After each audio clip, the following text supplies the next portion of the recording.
At this point, what was merely a whisper at 1420 MHz last night has become something we can no longer ignore, a narrow, coherent signal with a pattern that 2 laboratories independently decoded and which aligns, to the second, with the window of optimal visibility of the visitor.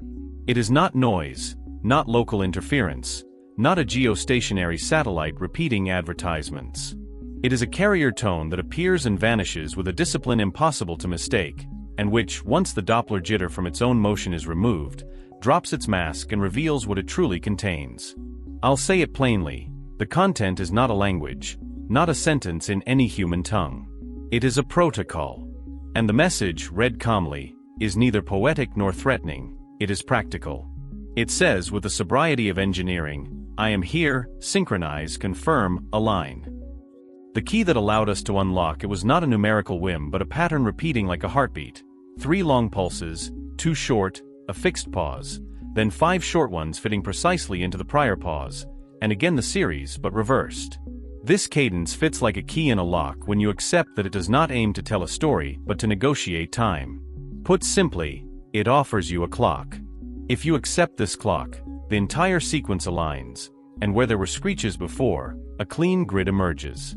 In this grid, blocks begin with a header always yielding the same parity and end with a guard pause identical to the first. And in between are numbers. Numbers written as if sparing ink, 1, 0, 1, 0 in phase and without amplitude, with a signal-to-noise ratio sufficient to distinguish them above the background whisper. The first decoded line seemed a private joke among physicists. 1, 1, 2, 3, 5, 8. It took little imagination to recognize the Fibonacci sequence. But here lay a trap for the credulous. If you linger on the pattern's aesthetics, you miss the purpose. For the next block did not continue with 13 but jumped to a marker that, once times are aligned, matches an elemental request: adjust your oscillator to this drift. We confirmed this when, after applying that adjustment, bit errors plummeted. The third block added no riddle, it added a vector, an angle and a delay correction, as if asking you to turn the virtual antenna we all carry in our minds to a point subtly shifted from the comet itself. No adjectives, no metaphors. These are work instructions. Before anyone turns this into a mystical pilgrimage, let us focus on the verifiable. The signal lives in a narrow band around the hydrogen line, the queen of all cosmic frequencies.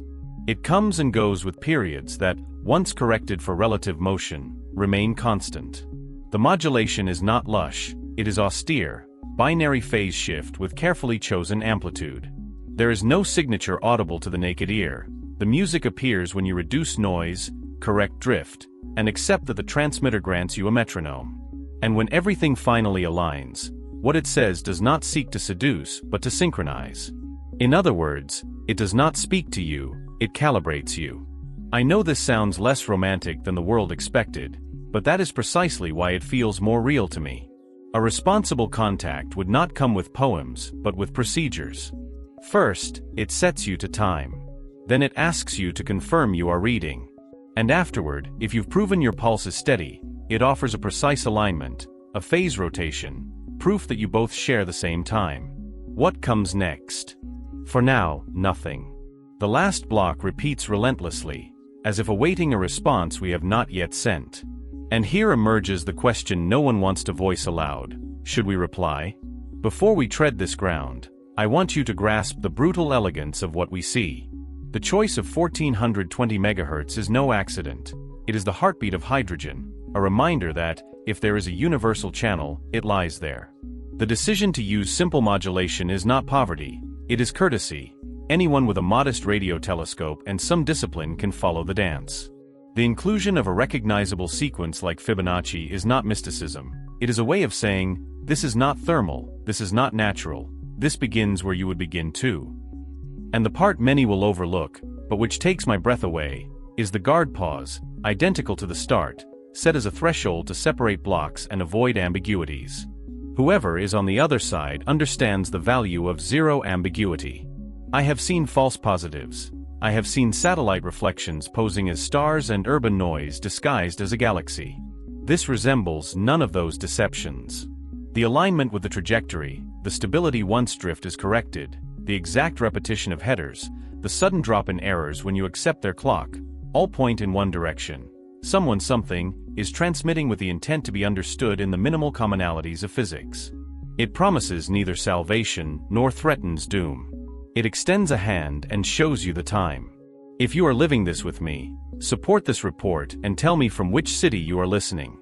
I love reading the places from where we gaze at the same sky, for today, more than ever, the difference between staying outside or entering the conversation lies in a scattered community doing the right thing at the same time, observing, correcting, verifying. And what does the message really say? It says that semantic content will come later, if we prove we can play at this level. It says the conversation begins with the clock, proceeds with the angle, and is one with confirmation. It says, with a courtesy that moves me, that the first word in any dialogue between intelligences is not hello, but synchronize. And it adds a final line that, were it not for seeing it repeat time and again, I would swear I imagined an isolated pulse, always at the end, always with the same relative phase, encoding no number yet occupying precisely the space of a yes. As if, at the close of each cycle, someone asked, "Are you reading me?" and left right after the perfect space for us to reply. I repeat, there are no promises, no threats, no dogmas. There is a protocol. And in that protocol, an invitation. Do we accept it? Do we dare send an echo in their rhythm, their pulse, with the humility of one who knows the first step is not to speak but to prove you can listen? Today, for the first time, we are not fantasizing about words from afar. We stand before a grammar of times. And this grammar, if we learn to read it, could be the start of the most sober, difficult, and beautiful conversation in our history. To move from euphoria to rigor, we turned the night into a laboratory. The first step was to fortify the verification chain, antennas thousands of kilometers apart, clocks disciplined by reference signals, raw recordings in complex phase and quadrature data, and a protocol that tolerates no romanticism, only repeatability. The signal lives where you already know, tethered to the hydrogen transition, but what makes it distinct is not the frequency, it is its behavior when you treat it as what it claims to be, a protocol. In its raw form, it sounds like a thin whistle. When you correct the topocentric Doppler drift, Earth's rotation, translation, and the component relative to the visitor's trajectory, the whistle sharpens, loses its quiver, and reveals a sober binary flow. From there, decoding is no longer an act of faith, it is an engineering exercise. We divided the stream into fixed duration windows, units the signal itself suggests by repeating its guard pause, and applied coherent integration to boost the signal-to-noise ratio without inventing anything. The result is a phase shift modulation that does not aim to be clever, but to be unambiguous. The symbols last long enough to survive the ionosphere and scintillation, and the embedded clock announces itself with a prefix that, if you think about it, is the minimal courtesy between cautious transmitters. Here is my time, adjust yours. When you accept this metronome, the error rate plummets, and the headers repeat with the precision of a heartbeat. To rule out mirages, we did what must always be done and is rarely told: campaigns of everything but the signal. We pointed at empty sky, at known radio sources, at zones with urban noise, and at adjacent bands. Result: the pattern appears only where it should and when it should. We changed polarization. The carrier responds with a slight preference for fixed linear polarization, stable over hours, which is hard to reconcile with local interference dancing with meteorology. We changed beam width. The content drops with the expected law of a compact source and does not spill like a diffuse disturbance would. We asked stations with different skies and horizons to repeat the capture. The temporal alignments, corrected for propagation delays, hit the same corrected second. This is not done by a microwave oven or a garage door. With the table cleared, it was time to truly open the blocks. The first, as I've told you, clock, parity, guard pause. The second drew our first bitter smile of the night, a test sequence anyone would be tempted to call Fibonacci, but which actually works better as a synchronization vector, for it alternates the density of ones and zeros so that correlation is robust even in poor conditions. In other words, it does not wink at you mathematically. It offers the best comb to align your teeth with its own. The third is the one that dispels doubts about intent. It brings a short preamble for error control. It is not a fancy code, it is a simple corrector, enough to rebuild isolated symbols lost in noise valleys. This choice, once again, seeks not conceptual brilliance but compatibility with modest receivers. What follows is the core of what it says. In the clean grid, 3 groups of fields appear. The first declares a tiny temporal offset relative to the block's clock, as if saying, I read you, but you're a fraction behind, adjust this delta. Once that delta is applied, residual drift becomes near zero. The second group is an angular pair in coordinates that are neither the usual altitude azimuth nor purely equatorial. After comparing with ephemerides and the geometry of the pass, we understood it as a relative alignment. Turn your lobe by so many degrees relative to your own vector to the object. This makes sense if the transmitter wants you to measure outside the comet's visual center, towards something adjacent that matters to it. The third group is what made us pause, a status marker that alternates between 2 values with a faster cadence than the rest of the message. If this were an elementary link negotiation, this marker is too much like an I've received, or an I'm still waiting. It is not poetry, it is logistics. With the 3 groups understood, we tested robustness. We simulated symbol loss. The corrector behaved as promised. We introduced clock errors. The synchronization prefix brings you back if the offset is not grotesque. We forced phase misalignment. The binary demodulation holds for a few turns before collapsing. This tolerance is not accidental. It is a courtesy to imperfect receivers, the only ones a nascent civilization might have at hand. And here lies what strikes me as most elegant. The signal does not demand luxury technology. It invites you to participate with what you have, if you can measure, correct, and confirm. In parallel, we tackled the elephant in the room. Could all this be a chain of natural causes and our biases? We had people who hadn't seen our conclusions work with the raw data. We gave them only 2 instructions: find periodicities and test modulation hypotheses without assuming content. They arrived at the same clock, the same guard pause, and the same error drop when applying the synchronization delta. This sharply limits the self-deception argument. We cross-checked with catalogs of artificial emissions. Frequencies banned by regulation are absent. Known military signatures too. Natural sources living in the spectral neighborhood do not produce narrow carriers with repeatable headers. If someone claims this is noise, they must describe a noise that does the exact opposite of what noise is. There is a technical detail that might go unnoticed but keeps me awake: the courtesy pulse at the end of each cycle. It encodes no numbers, alters no parity, breaks no clock. It occupies precisely the space of a reserved binary yes. If it did not appear with such discipline, I'd call it an ornament. But again and again, after completing the fields, the system lays a perfectly placed brick for a response. It does not provoke, does not instruct, does not pull. It reserves you a place. Amid all this, the call to the community is not a gesture for the gallery, it is a necessity. If you have equipment capable of listening to this band, however modest, and can discipline your clock with a reference signal, your capture is worth gold. We need variations in latitude, ionosphere, meteorology, to subject the decoding to real stresses. Share your city and your setup. Together we can build a reception map that strips easy arguments from reflexive skeptics and sportive believers. I know what you're thinking. What now? Ethics enters here with the weight of a planet. Replying is not pressing a button. It is accepting to participate in a protocol someone has long thought out to avoid misunderstandings. There are those who say, never reply. There are those who say, reply only with their clock and nothing more.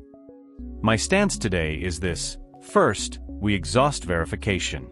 We open raw data, document the chain, replicate in independent stations. If, after that, the signal keeps asking for synchronization and confirmation, we will face the decision with the serenity of those who have measured well.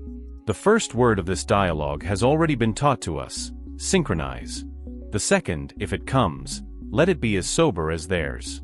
What comes now is not spectacle, it is procedure. Once you accept that on the other side there is no poem but a protocol, the question becomes surgical: how do you reply without breaking anything? I'm not talking about heroism or speeches. I'm talking about a minimal confirmation, the most conservative possible, the one any sensible engineer would send when handed a clock and reserved a space for a yes. That's why, before touching a transmitter, we gathered those we had to gather: radio astronomers, interference specialists, ethicists, and science policy experts. We set a principle I want to tell you today in simple words: If we reply, we do so in their minimal language, in their rhythm, with ridiculous power, and aimed exactly at the volume where they listen. No shouting. No improvisation. Nothing that says more than they have already said, "I read you." The draft of the response is austere. A single affirmative bit in the reserved space, after reproducing their clock, their guard pause, and their headers exactly as they write them. Why copy their syntax to the extreme? Because that reduces the margin for ambiguity to near zero. The best courtesy is to speak their grammar, not ours. To achieve this, we designed an entire chain that does not depend on the whim of a single station. The confirmation signal, if it goes, will be signed by multiple coordinated telescopes, with clocks disciplined by an external reference and calculated delays, so that, at the point where we assume the receiver is, a single clean confirmation arrives. If we cannot guarantee that, nothing goes. Better silence than a botch that confuses. Before taking this step, there are tests we can run without transmitting. One is supremely elegant. Use their own protocol to ask them to prove that they are reading us too. How? By inserting controlled errors on our side of the decoding and watching if, in the next cycle, they correct the time delta we pretended to have. It's like raising an eyebrow and seeing if someone on the other side responds with a micro-smile. If the status marker, which shifts every few cycles, changes in proportions correlated with our little traps, we will know there is a feedback loop. That result alone would justify months of caution. For if there is a loop, there is dialogue. If there is dialogue, every bit matters. In parallel, we prepared a battery of cross-checks that don't even need to mention them, but us and our temptations. We will publish raw data, masking only the exact location of sensitive receivers, and ask independent teams to replicate the entire chain. Drift correction, clock extraction, symbol reconstruction, error corrector verification. We want aggressive skeptics to tear the castle down if they can, now, while we still have time to be wrong. It would be the best news in the world to discover we were fooled by a misunderstood noise. I've always said it and hold it stronger today. The only responsible way to take such a step is to try to prove ourselves wrong until no other explanation stands. Suppose all this holds. Suppose that, after earnest trying, the signal keeps asking for synchronization and leaves a seat open for a yes. What would that yes look like? The briefest burst, with energy so low that outside the volume of interest, no one on Earth could distinguish it from noise. A single phase rotation, just enough to encode a positive bit, without adding a single extra comma. No identifiers, no terrestrial coordinates, nothing that exposes us. Just confirmation. And then silence. For if this is truly a disciplined protocol, the next move belongs to the one who started it. If they are listening, they will know what to do with a nod. Maybe they will send a new block. Maybe they will change the symbol rate. Maybe they will simply repeat the invitation with a different parameter and wait for us to follow. Patience is not cowardice, it is method. I know the objections floating in the air. The first, what if replying endangers us? The honest answer is that the risk is never zero. But there are ways to mitigate it. Aiming exactly at the volume where the transmitter is reduces scatter. Using ridiculous power limits range. Copying their protocol avoids improvisations that might seem hostile. And above all, revealing nothing that isn't indispensable, neither our origin, nor our capabilities, nor our technology. A yes is less than a presentation. It is, literally, courteous to the point of invisibility. The second objection is ethical. Who decides? My stance is clear. No one should reply unilaterally. This is not the channel of a fictional character deciding for a planet.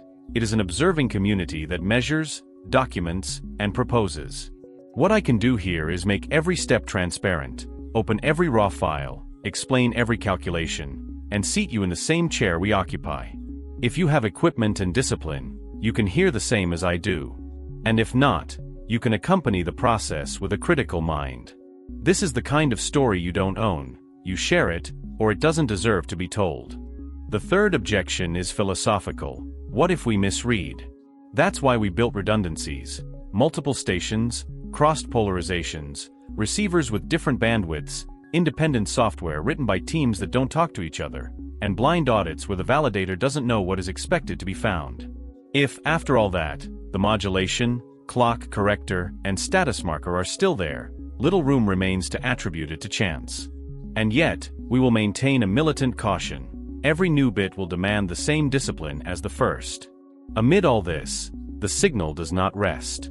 It has added a nuance we might have missed in the early days, a slight variation in the header when the sky above us is ionospherically turbulent. It does not change the content, it changes the courtesy. As if, seeing our channel is dirty, it widens the window a bit so the error doesn't knock us down. It could be coincidence. It could be our projection. Or it could be the most beautiful proof of all, that on the other side is someone who wants to be understood, not admired.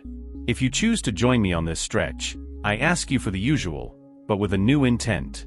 Support this work if it serves you and share your city.